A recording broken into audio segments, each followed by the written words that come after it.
கல்வித்துறையின் மேம்பாட்டிற்காக மத நிறுவனங்களுக்கு பங்களிப்பு செய்யக்கூடிய சந்தர்ப்பத்தை வழங்குமாறு பேராயர் மெல்கம் கர்தினால் ரஞ்சித் தாண்டிகை ஜனாதிபதியிடம் வேண்டுகோள் விடுத்துள்ளார்.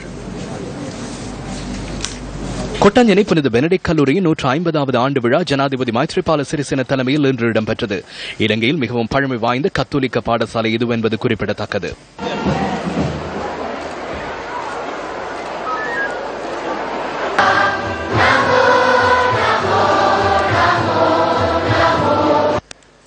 ஜனாதிபதித்துமினி மம இஸ்கோலே යන කාලේ நான் பாடசாலை சென்ற கால பகுதியில் சுமார் 1/2 கிலோமீட்டர் தூரம் வரை புத்தக பையை சுமந்து கொண்டு நடந்தேன். இன்று பிள்ளைகள் வேனில் பாடசாலை செல்கின்றனர்.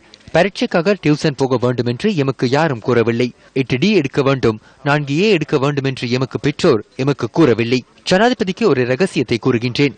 அதாவது நான் 8D எடுக்கவில்லை, எனக்கு F ஒன்றும் இருக்கின்றது. பரிசுத்த பாப்பரசரும் அண்மையில் நான் அங்கு சென்றிருந்த போது உங்கள் ஜனாதிபதி எப்படி என கேட்டார். மிகவும் எளிமையானவர் என கூறினேன். தனக்கும் அவ்வாறு இருக்க ஆசை என அவர் கூறினார். ஆகவே நீங்கள் பாப்பரசருக்கும் முன்மாதிரியாக உள்ளீர்கள்.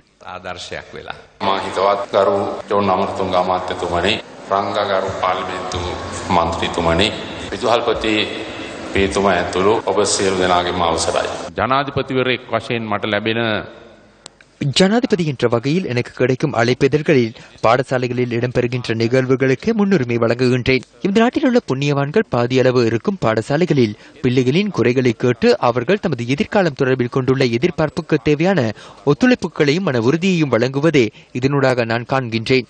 இந்த தொழில்நுட்ப உலகத்தில் பௌதிக ரீதியாகவும் மிகவும் வேகமாக முன்னோக்கி செல்லும் சமூகத்தில் வாழும் மக்களை சிறப்புற செய்வதற்கு ஆசீர்வாதம் காணப்பட்டாலும் மறுபக்கத்தில் அது பாரிய சவாலாகவும் உள்ளது. இதன்போது முத்திரையுடனான தபால் உரை ஒன்றும் ஜனாதிபதிக்கு கையளிக்கப்பட்டது. கல்லூரி 150வது ஆண்டை முன்னிட்டு மரக்கன்று நடும் நிகழ்வும் ஜனாதிபதி தலைமையில் இடம்பெற்றது.